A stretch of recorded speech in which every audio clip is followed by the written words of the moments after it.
Hi, hello. Today we're going to be doing my February wrap up. I'm so excited to be bringing this to you guys. I had some really interesting reads this past month, some really good ones and some really bad ones, and I honestly don't know which I'm more excited to talk to you about. We are going to be discussing all the books that I read for the month, all the books that I bought in the month, and then whether or not I have paid for the books that I bought with the books that I read, because I do a TBR bingo, which you can watch. I'll have it linked somewhere, and I have to earn buying my books every single month. So not only is this a wrap up and not only is this a haul, but it's also like a balancing of my shelves. Thank you, Emma from Drinking by My Shelves, for giving me this wonderful idea. Going into the month of March, I am in the middle of one book, so I will carry that on into the next month and it'll be able to be used for that bingo board. So I am reading Red Sister by Mark Lawrence, which I'm really enjoying, but it's just definitely a slow book. I've been talking about it a lot in my last 2 weeks vlogs. You can check it out in any of those. If you want to know more details and more information about my thoughts and opinions of any of the books I talk about today, I try to put the book that I read into the title or into the thumbnail of my vlog that I read it in, so you can go and I talk in depth in those ones about the books and how I felt. Today might be kind of quick with reviews and opinions and stuff, but that is just so that I can get through all these dang books. At the very beginning of the month, I read Providence of Fire by Brian Stavely, which was a sequel to a book that I had read earlier last year and had absolutely loved. So it's part of the Unhewn Throne series. And in this series, we are following 3 siblings as they are dealing with the death of their father, the Emperor, and we are dealing with them trying to get the rightful person onto the throne. And there is a monk, a soldier, and a politician, and it's really good and really interesting.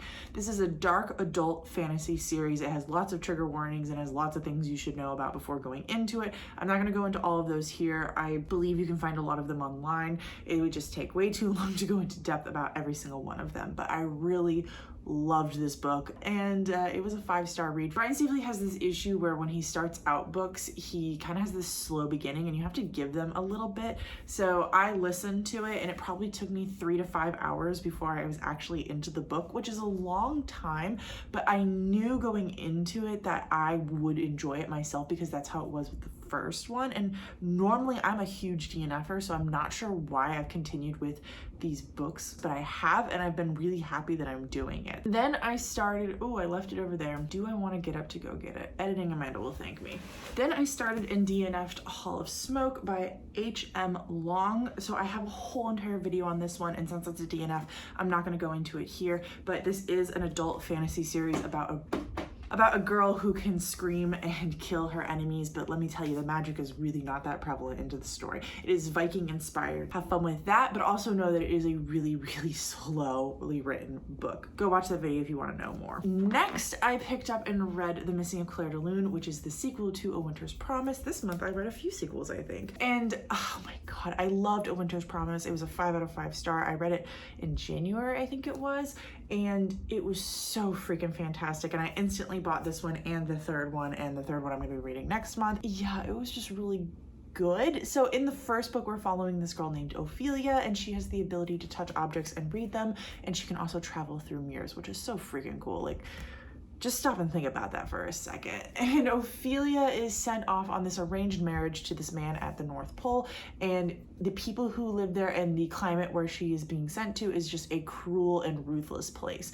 She's learning how to deal with those things and how to blend in and survive, and it's just so good. And let me tell you, I'm sitting here gushing over this arranged marriage romance. I think arranged marriage is something I'm gonna have to find more books about, because this was also a 5-star for me, and I cannot wait to pick up the sequel. I can't go too much more in depth about the plot of this book, unfortunately, because it would get into spoilers for book 1, and I don't want to do that to you, so I'll set this one down then. Next, I read Lost in the Neverwoods by Aidan Thomas, who is the author of Cemetery Boys, which I read recently as well. Lost in the Neverwoods is a Peter Pan retelling where Wendy is a young girl about to go into college, and these small children have gone missing in her town, and she starts to investigate it. One day when she is driving home from her internship, which is at a hospital, she almost hits this boy in the road, and when she gets out, she realizes that it is the boy that her mother used to tell stories about to her and her brothers named Peter Pan. Now, Wendy's two brothers went missing years ago, and Wendy went missing with them. But about a year after they went missing, Wendy showed up covered in blood, but her brothers have never been found. So with Peter, she starts to investigate not only all the other missing children, but what happened to her two brothers. I was like really kind of excited about this one. I'm not a huge fan of Peter Pan or Peter Pan retellings, but I thought that this one sounded really unique with this kind of weird contemporary twist on it, but it really fell flat and really fell short for me. A lot of the characters were one-dimensional. A lot of the development that could have been there with them just wasn't there for them, and I felt like the plot was super underdeveloped. Like nothing happened in the book. There were large sections of the book where it was just Peter and Wendy like having ice cream together or hanging out together, and I'm not a fan of those things, especially when you introduce this whole entire like interesting plot where they're going to be investigating things. So this was an arc, so maybe things will change by the time the book comes out, but as of right now, I didn't like it. Can't really recommend it. I rated it 2 stars, and I was really disappointed in the book, unfortunately. Next, I read Tales of the Hinterlands, which is the like novella short story companion that goes along with the Hazelwood, and it is all of the fairy tales that are getting told in that book. So the Hazelwood is about this girl who grew up on fairy tales. Well, her mom grew up on fairy tales, and now her mom is keeping her away from her grandma. And her grandma wrote this short story collection of fairy tales, but they're really odd. They have like no morals and are very different from any kind of fairy tales we would know here in our world.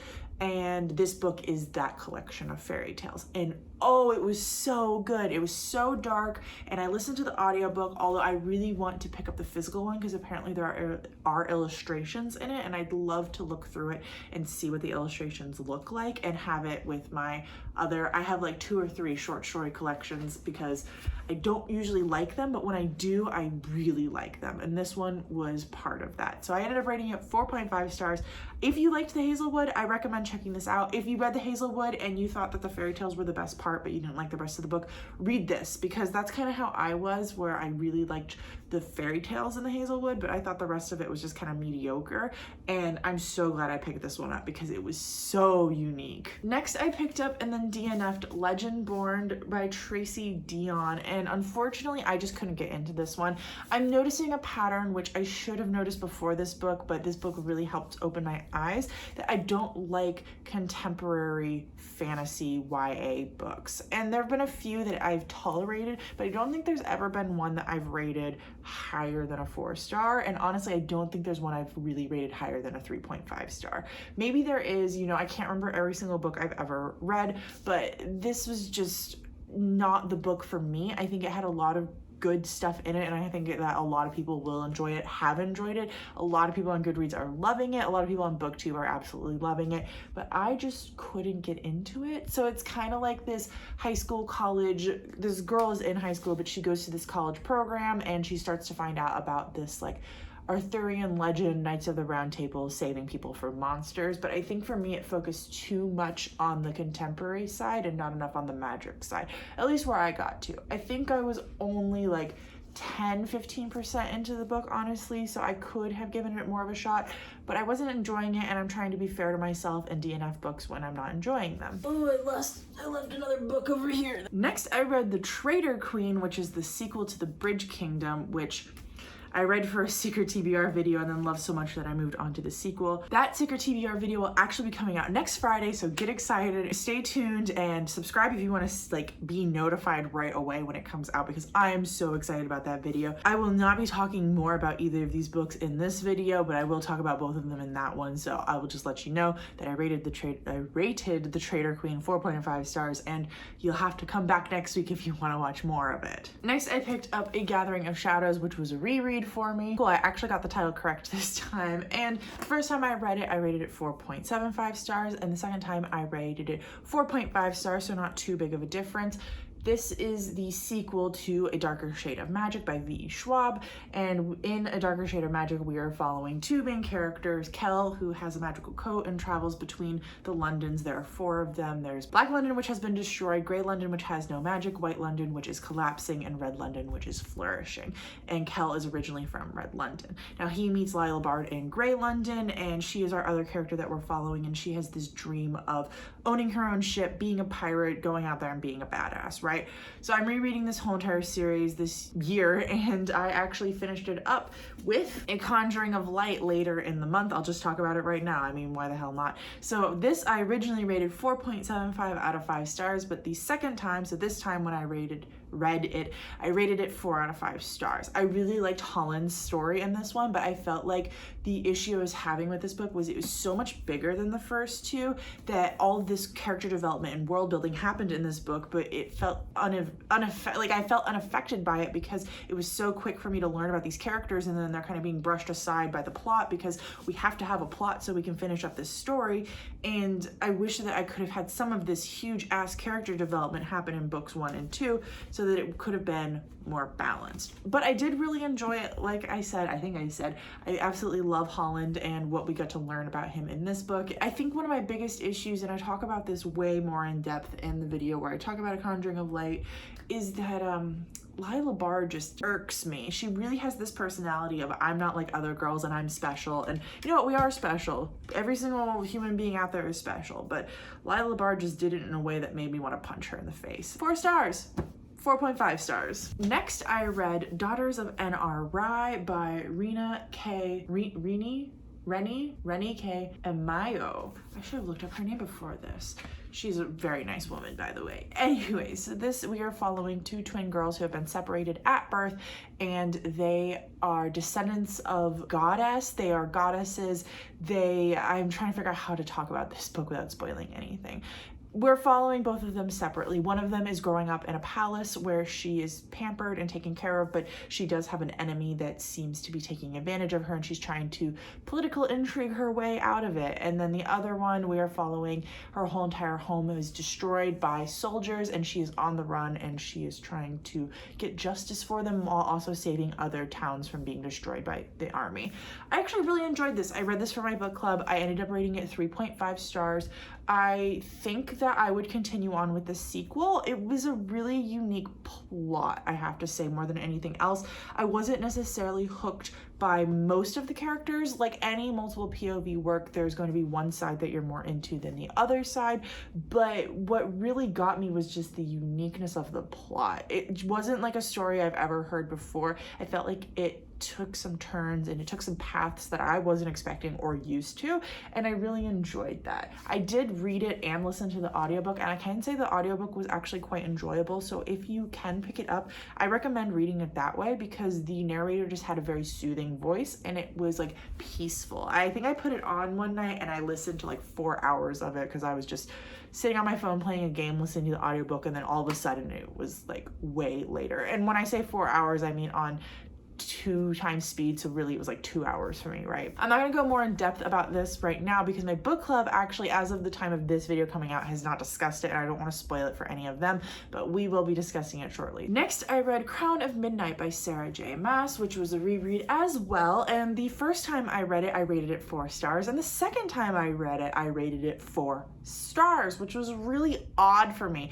It is not often that when I reread a book, I get the exact same rating as the first time. When I read Throne of Glass, which this is the sequel to in case you're unawares, I rated it the first time for 4.5. It was before I was really into rating books and I was just kind of wishy-washy with things. And then the second time I rated it 3.75, but it was honestly closer to like a 3.5. I'm still wishy-washy with ratings apparently. So for me to have the same exact feelings about Crown of Midnight made me feel good about moving forward with the rest of the series, which I'm going to be reading one Sarah J. Maas book a month for the rest of the year, although it's looking like some of those might get pushed into 2 or 3 books a month because I'm kind of getting excited about some of the ones that are coming up. Crown of Midnight is the sequel to Throne of Glass, where Throne of Glass left off. It picks up, so I can't tell you what that's about, but Throne of Glass is about Selena Sardathian, and she is an assassin, a trained assassin in a prison, and the prince of the realm comes and picks her up and takes her back to the palace so that she can compete in this competition to become the king's assassin. And the first book is all about the competition, and then book 2 picks up right at the end of that. And there's a lot of magic and there's a lot of intrigue, like stuff that you don't totally know what's going on for the first few books, and then later it develops and you start to understand some of the reasons why characters did things the way they did them, or why the world is the way it is. And honestly, like, this series is a series that if you've read it, you've read it, and if you love it, you love it. If you hate it, you hate it. If you haven't read it, you're probably not going to at this point, to be honest. But it's one of those series that a lot of people are very polarized about, you know, they argue online about it a lot. I think it's a really fun series, but I think that for me personally, the good books are the ones right in the middle, and I really can't stand the first one or the last one. I really can't stand the last book, but I'm not there yet on the reread, so we won't talk about it this moment. But I really enjoyed Crown of Midnight, and I was kind of shocked by how much I enjoyed it. I definitely think the first 50% was kind of slow. There was some developments that happened that I wish wouldn't have happened, but it's a good book overall, and I really loved that ending. Like, I'm talking about the last page was so good. Next, I reread Illuminae. This is a month of rereads, is it not? I'm rereading this with a few friends, so you're going to be seeing a few of these books over the next few months. Illuminae is a favorite of mine. I love this series, and I kind of accidentally have been reading it every single year over the past few years. This was a 5-star read for me. It has been a 5-star read for the past few times I've read it. I did have some mixed feelings about it the first time I read it, but I have quickly moved past those, and I am just loving it. So in this series, we are following this spaceship. Anyways, let's back up a little bit. At the beginning of this book, we are witnessing an attack that is happening on a mining colony, and we are watching the people of the planet try to escape this attack. And then for the rest of this book, we are experiencing the ship that is trying to escape from the ship that is trying to attack, right? Now, Katie Grant and Ezra Mason start out in this book. Right when the book starts out, they have broken up, and then they are put on 2 different ships escaping this attack. And the book is written in multimedia, mixed media formatting, so that you have all these reports and files and everything, and part of that is them figuring out what's going on, figuring out why they were attacked, and then of course rekindling their relationship. Well, sort of. You'll see if you read the book. I absolutely love this. There's this crazy AI in this book who just is a psychopath and basically tries to take care of people in the worst way possible, and I just really love his character. He makes me want to reread Thunderhead, which is an interesting experience to read one book and they make you want to read another book because of the exact opposite emotion that you had. It's hard to explain, but anyways, it's a really good book, and I can't wait to pick up Gemino next month. Bloop. Are you gonna fall over? Next, I picked up and DNF'd Lore by Alexandra Bracken. This is, a Greek myth-esque story, YA contemporary fantasy about this idea that the gods have been punished, and every 7 years for 7 days they are made mortal, and if a human kills them during that time, they get the gods' powers and replace them. Now, this book was not what I thought it was going to be. Apparently, a lot of people are loving it, but I couldn't stand it. I really did not like this book, at all. I actually buddy read this with a friend, and she ended up finishing the book and told me what the ending was, and I hated the ending so much. I wish I would have finished it so I could have ranted in my review and then actually rated it, because I don't rate books that I DNF, at least not anymore. I used 2 years ago, but I've stopped doing it, and so if I had actually finished this book based off of what my friend told me, I would have rated it a 1.5. It was infuriating, but I won't go into that more here since mine was a DNF and I don't want to talk about it anymore. Next, I read Heartstopper volumes 1, 2, and 3, which I did a really in-depth review of in the vlog where I talk about it. It's right on the front cover. You'll have to see it. I read it for Valentine's Day with a few friends, and it was really enjoyable. I don't remember what I rated each book individually, to be completely honest. I think it was like book 1 was a 3.75, book 2 was a 4.75, and book 3 was a 4 or a 3.5 or something like that. I don't remember what book 3 was, but in this series we are following 2 boys who both go to school together and they develop a romance with each other. It's that simple. It's a school romance book. It was really cute. The art style could have been better in my personal opinion, but it wasn't horrible. The story was cute, and I really enjoyed it, but it wasn't like the greatest thing ever, but it was also really good. I would recommend it if you're wanting to pick something up like that. Next, I read White All Around, which is a which is a graphic novel about the first Black women's school in America. And I do not remember where this is taking place, but it's taking place in the 1800s, somewhere in the northeast of America, correct? And it is about the trials and tribulations that they had to go through just to have their own school. It was being taught by a white woman, so part of the issue was that the other white people were angry at her for going and teaching these Black girls, but there was so much that this book had to say, and it was such a good story to hear, and it was really important. I do want to say really quickly that if you're interested in this one, it was good. I rated it 5 stars. I totally recommend. The artwork was fantastic, but the author is a white man, so if you're looking for Black stories told by Black people, this is not one of them. But if you're looking to learn more about Black history in America, especially about them succeeding at something, then this is a good story for you to pick up. Not everything was a success, and you have to leave the book wondering if whether or not things actually turned out great for every single character. I really enjoyed it. The artwork was what really blew me away. Every single panel was a masterpiece and so beautiful and just beyond belief. Yeah, I recommend picking this one up. Next, I read The Gilded Ones, which I don't remember the name of the author here, but this is about the society that at a certain age, every single girl is bled or like pricked, and if her blood runs red, then she is pure, and if her blood runs a different color, then she is part demon and should basically be killed. And of course, our main character, her blood runs gold, and so she actually is taken away from the people who are trying to kill her and raised to be an officer in the military for the emperor so that she can help defend all these people who basically hate her. I think that this book had a lot of really good and important things to say, but me, myself personally, hated the plot. I think the plot was all over the place. It spanned a long period of time, which is a huge pet peeve of me. I don't like when books do that. We start off with the girl very young and we end with her as like a late teenager. Also, there's this whole entire section where she's like at the school training, but we don't really get to see any of that training. We don't get to see much of her developing her relationship with other characters, and then like it moves into post-school information and she's dealing with these characters and she's interacting with them and she's trusting them, and I just felt like I didn't feel that connection between the characters because I didn't actually get to see them develop their relationship with each other. I did like our main character. I think she was not a bad one, and I felt like for a majority of the book I was like, yeah, this isn't bad. This is probably like a 3.5 star. But the last 30% of the book irritated me and I couldn't stand it. I felt like it was really all over the place and I'm just not a fan. So I ended up rating it 2.5 stars, and I do think there are people who would enjoy this book. I have friends who I would recommend this book to. Kendall, you probably really like this book, but I just didn't absolutely love it. Also, one thing I would like to mention, which is just a personal preference, is the whole entire plot, the climax is a giant battle scene, which is something that I don't absolutely love. So if you're okay with like war or battle scenes in your fantasy, you're probably gonna be way more okay with this book than I was.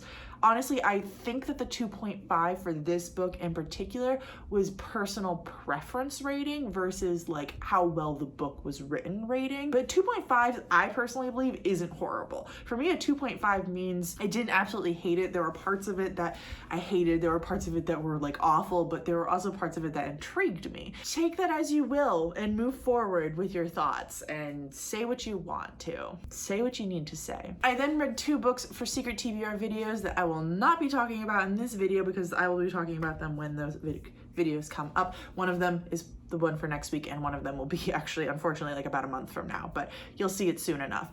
And then finally, the last book that I read for the month was The Queen of the Tearling by Erica Johansson, I think is her name. First off, my dudes, why are more people not talking about this book? I absolutely loved it. I loved everything about this book. It was an instant 5 star. I get that it was really slow. It was really dark. It's miscategorized. It's not a YA fantasy. It is an adult fantasy. But I loved every single moment of this book. 5 star on my favorites of the year list already, and I cannot wait to pick up the sequel, The Invasion of the Tearling. So in this book, we are following 19-year-old Kelsey, and she is the queen next in line for the throne. She has been sent away to protect her until she reached her 19th birthday, and now she's finally 19 and she's going back to her kingdom to help her people. When she gets back to her kingdom to help her people, though, she's realized that her mother and uncle, who were taking care of the kingdom before her, have run the kingdom into the ground, and that they have enemies on their borders, and that the horrible things are happening to their people, and that awful men have been allowed to rule the kingdom and do whatever they please. And she doesn't take that shit, and she steps up and does what she needs to do. This is like a post-apocalyptic book, so it really reads like a high fantasy, but it mentions things from our world, like electronic books, for instance, or the Americas or Europe. But of course, in this world, they're called something different. And it was really interesting and really good, and I really liked it. I recommend it to anyone who's wanting to read a dark adult fantasy book. After all of that, where does it leave us for books? So I ended up buying 5 books this month, and I only have 1 to show you because the rest haven't arrived. Isn't this fun? None of my books ever arrive in time for me to show them to you. This is my bingo board left over for the end of the month, and if you look at it, based on the books that I read, I got 5 bingos, which means that all of my books are paid for and I don't have a punishment for this month. So woo! I'm really excited. I don't have a punishment. I mean, the punishment only means that I have to read more books, but it's what it is, you know? It's fair. Starting at the beginning of the month, I bought Master of Sorrows by Justin something. I don't remember his last name. This is a magical school setting, adult fantasy. I'm really excited to pick it up next month. I don't know anything else about it. Next, I pre-ordered Nylon. That's not how it said. I can't pronounce the name of this book, but it is a pre-order of Michael J. Sullivan's start of his next series that takes place in his world. I've read a few of his books. I think I've read 6 of his books, 3 from one series, 3 from the other. I will be continuing on with the rest of his eventually, but I pre-ordered this one because he had a Kickstarter where you could get like a really nice edition of it for not that badly priced, so I ended up doing it. Next, I ended up buying From Blood and Ash, the audiobook. I kind of think I'm gonna wait and get the physical book before I actually read this one, but the audiobook was like really on sale. It was like ridiculously on sale on Audible, so I picked it up. Everyone's talking about this book. It's enemies to lovers, maybe fantasy romance. I don't remember anything about it, but I picked it up, and one day I will be reading it. Next, I picked up The Traitor's Blade by Sebastian de Castile, which if you're really observant, you'll notice I already own this sequel to. Yeah, I never owned the first one. I got that for like $1 in a used bookstore, and I like couldn't pass it up. So I've been waiting for the first one to go on sale somewhere, and it finally did on Chirp.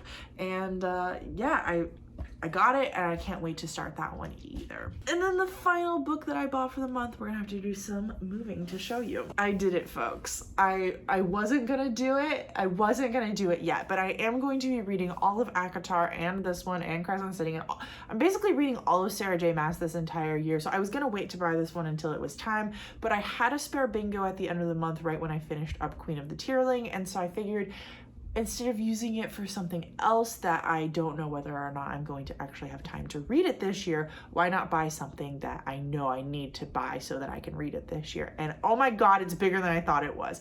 So I know nothing about this book. I mean, I know it's about Nesta, but I haven't read any of ACOTAR yet, and I know a lot of spoilers about ACOTAR, but I have left myself completely spoiler free for this book, and I'm planning on continuing that. I know nothing. I need to take the sticker off, but I'm kind of afraid to do that. I'm not gonna find anything out about it. Anyways, yeah, so that means that my books are balanced. Oh, the sticker just came off like while I was talking to you really easily. Okay. Well, I'm gonna wear it now. I'm 20% off at Barnes & Noble. So that means that my books are balanced. I have paid for everything that I bought this month, and I have read lots of really good books, lots of really bad books, but lots of books that I was excited to bring to you and talk to you about, and I'm excited to continue reading more books in the month of March. Thank you all for watching. I appreciate each and every one of you, and I don't remember how my outro goes. Wait, that is how my outro goes. I remember how my outro goes, but until next time, I'll talk to you in the comments.